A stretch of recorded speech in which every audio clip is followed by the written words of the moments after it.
video is brought to you by Letsynthesize Academy, the #1 place for practice-oriented courses for serious music producers.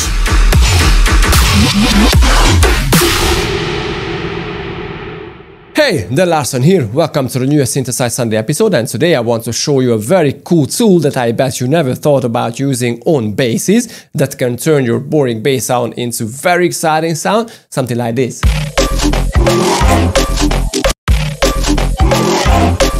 And this is how it sounded originally.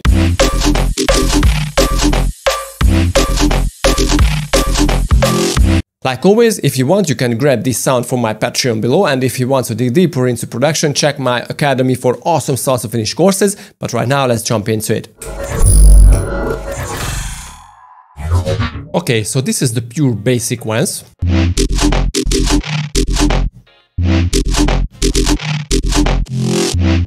So it's cool, but it definitely needs something that makes it more interesting.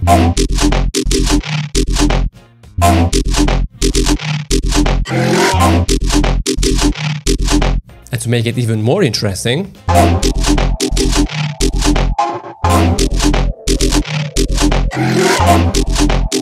so as you can see, make some slight changes to some of the bass shots, bass hits can make a whole difference to this sequence. Okay, so let's go step by step. This is the bass sound. So it's a little complicated, but the source sound is very simple. Let me show it to you. I have this wavetable with 5 voices of unison and only a flanger in the effects. So this is all in Serum, and the cool part here is that you can change the wavetable, you can change a few parameters, even the warping mode or stuff like that, and you can create a whole different sound. But I'm not going to do that now. Let's go to the effects one by one. And as you can see, I'm using a lot of effects here, lots of post-process. Without them,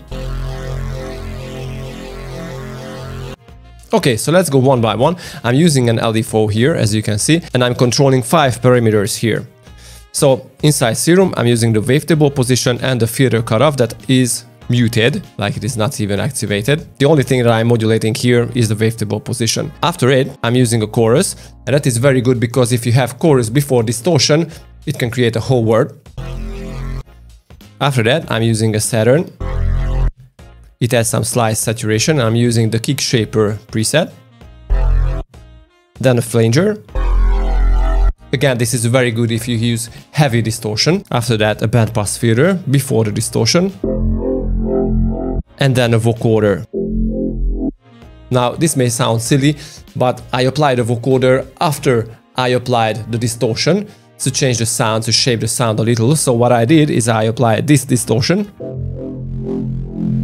And I was like, okay, let's shape this sound a little further with the vocoder. I added another EQ to boost the lows and the highs, like the mid-highs, not the very tops.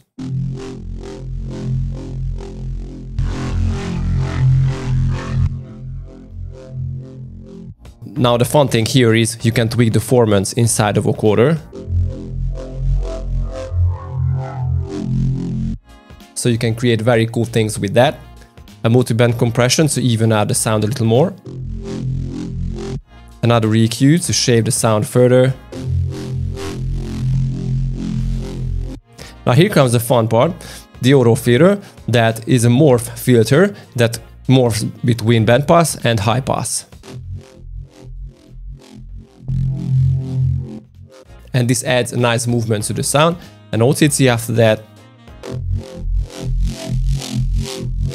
And the saturation. And the utility to make the low-end mono. But this doesn't matter too much because I'm using a separate sub. Anyway, this is the bass sequence. And you know, I recorded this whole thing, chopped it off and modulated the whole thing in audio to create this sequence. And here comes the fun part, to add some additions to this sound to make it more interesting. So I was like, the first step is very boring, like so I want to add a new sound. This is how it sounds on itself. So it's really cool, sounds well with the original bass sound. And I was like, let's do the same thing at the end of this loop. So this is what I added, along with the bass.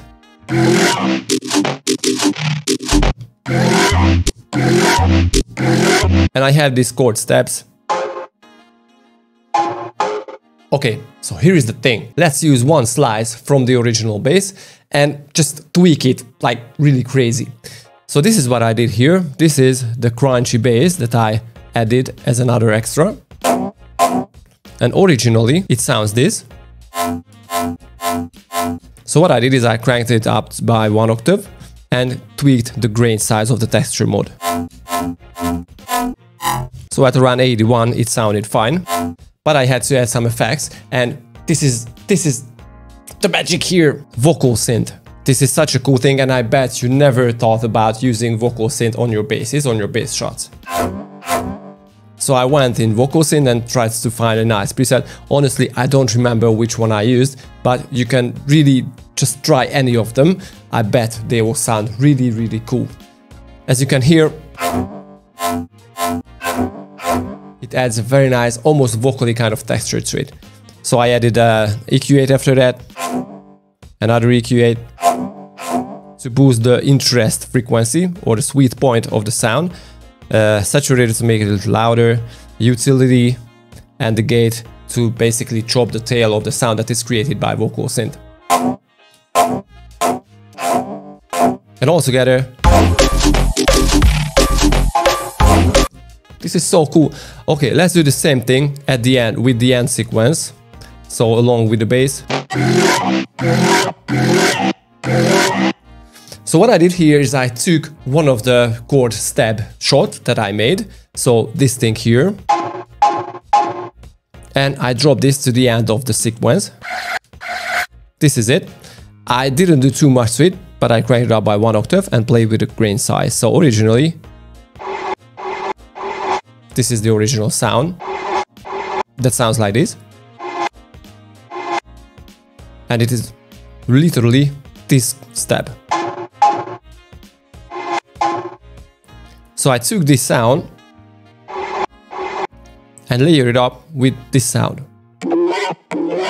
which was the original crunchy bass, where I added VocalSynth and other effects too. So it sounds so cool, but without the effects. And the process is, as you can see, the same thing. VocalSynth, one preset from VocalSynth, I don't really know which one was that. The same EQs, saturator, and utility to make the sound a little less wide. And it creates such a nice layer to the original bass sound. And all together now you can see that.